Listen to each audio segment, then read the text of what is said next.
Sir, your thoughts lang dun sa hinihingi ng Pangulo na authority po mula sa Congress na to reduce excise tax once umabot na ng $80 per barrel. Kung ano pong kailangan na gawin natin sa gobyerno para mapagaan po ang papasanin ng taong bayan. Alam nyo, bawat piso na pagtaas po ng presyo ng langis, apektado lahat yan. Domino effect po yan. Tataas yung presyo ng bilihin. Alam nyo po, bawat piso ay napakahalaga sa mga kababayan nating mahihirap. Kaya kami sa Senado, handa po akong sumuporta kung ano pong dapat naming gawin dito sa Senado, na kung kailangan i-suspend muna yung yung itong excise tax, no, kung mapababa natin yung presyo, to hold on na hindi tumaas yung presyo, suportado po natin ito. Alam ko mahirapan ang mga kababayan natin habang patuloy yung tension sa Middle East. Ako po'y nagdadasal sa Panginoong Diyos, kay Allah, sana po'y matapos na po itong kaguluhang ito dahil apektado po ang ating mga kababayan.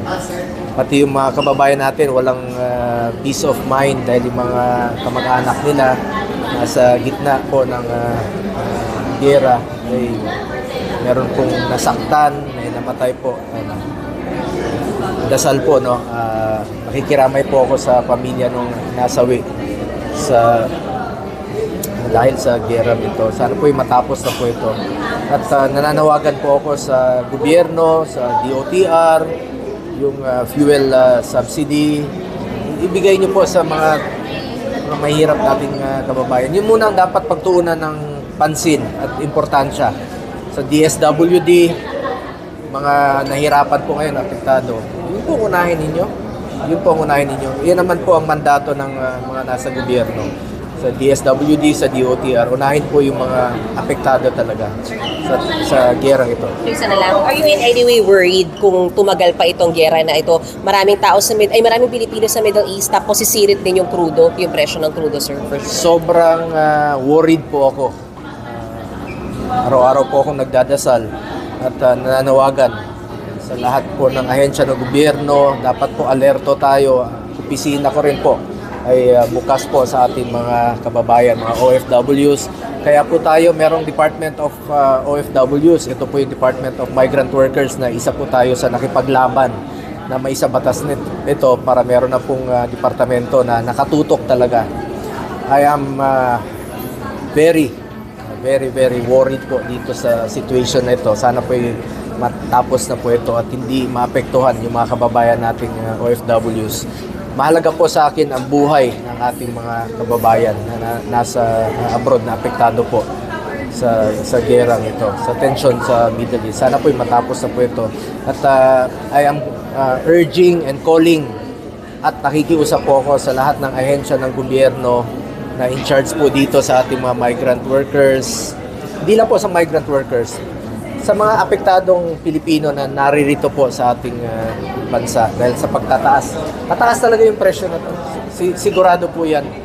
Pag tumaas yung presyo sa world market, domino effect, tataas ang presyo ng bilihin, pati yung exchange rate ng dolyar apektado. Domino effect po yan.